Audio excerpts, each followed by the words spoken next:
A dark cloud hangs over our world. It's a time for enhanced international solidarity like never before.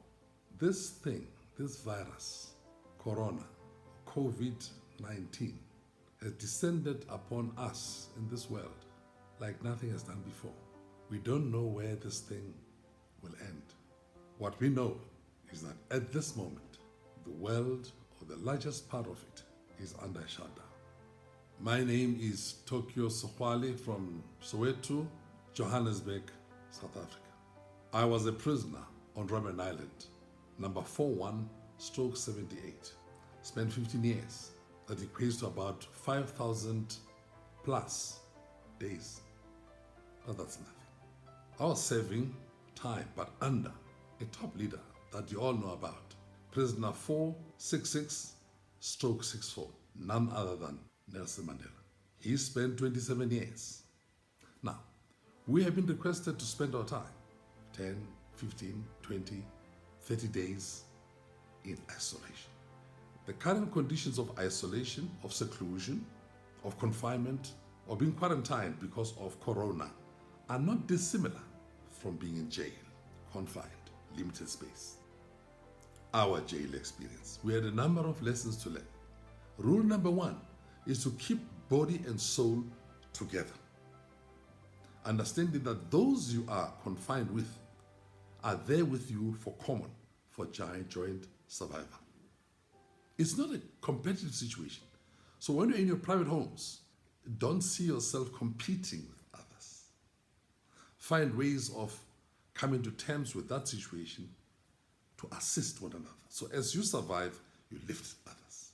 Quick summary of things that need to be avoided so that never at the end of this confinement or seclusion time should there ever be a moment when somebody says, I don't want to be confined or to be in that space with those people again. Those people, it's your family, it's friends, relatives, and so on. You want to come out victorious to say that we were together, joint survival, we prevailed. There are a number of rules. Come to terms with understanding your situation. It's confinement now. You are home or in this space where you always used to go out and come back, go out and come back, but at this time, you cannot move, or you need permits and so on. In jail, we needed permits to do whatever we're doing, even to eat. Come to terms with that situation. The last thing that we want to do is to create, in that environment, other isolated islands, like locking yourself in your room, keeping away from others, and causing more isolation. You want to engage. You want to be together as much as possible. Of course, you need time to sleep, time to do other things alone. But most of the time, it is to stay common and have common views, common discussions, common engagement. Hold the body and soul together. The mind is the most powerful thing that you require. And Nelson Mandela teaches us, after being released for 27 years, and becomes the president of the republic of this country. You are still sane, you are still strong.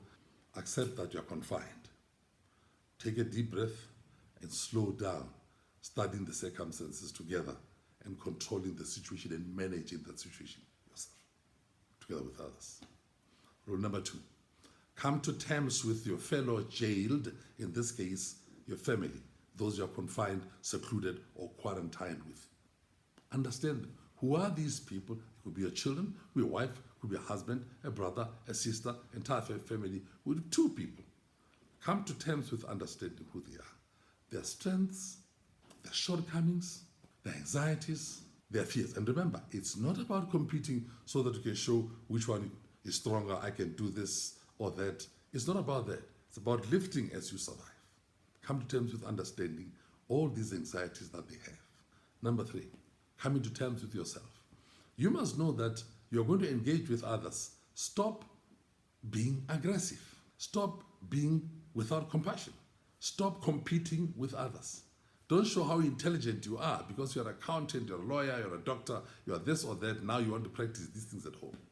In discussions, you've got to understand that you live and let live. Don't be an expert on everything. Don't win all arguments because there's a lot of discussions that are going to start within the family. Lose arguments, especially finding yourself deeply debating things that are useless, that will never benefit you in any way.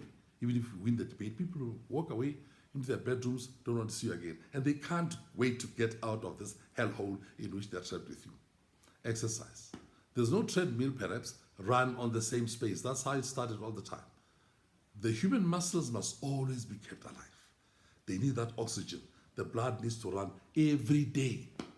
That's what Mandela, Sisulu, and others did, and we learned that. Although we came in there understanding we're soldiers, spotting persons, we continue to do these things. Those who did not pay attention to the body and to the mind, they lost the battle. If this corona thing finds that we are not respecting the rules as defined by leaders in government, in health, and so on, we have lost the case, and many, many people will die whilst you are confined because you are not looking after one another. Last but most importantly, it is to say that we've got to rise to the challenge.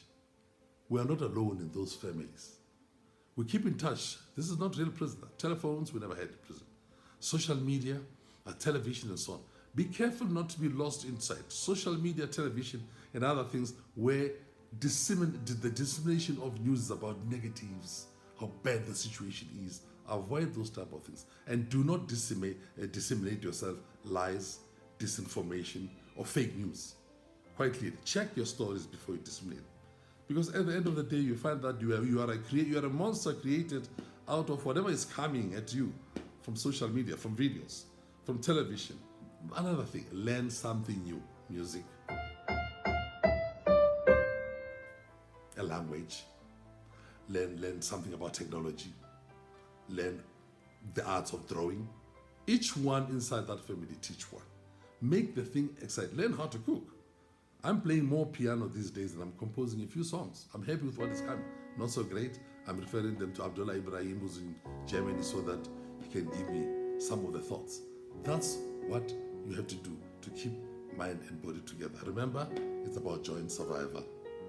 Remember, it's not about competition. Remember, you are together in this because you want to survive. You want to come out into better societies, better countries, so that we have a better world. Prisoner 4178, signing off.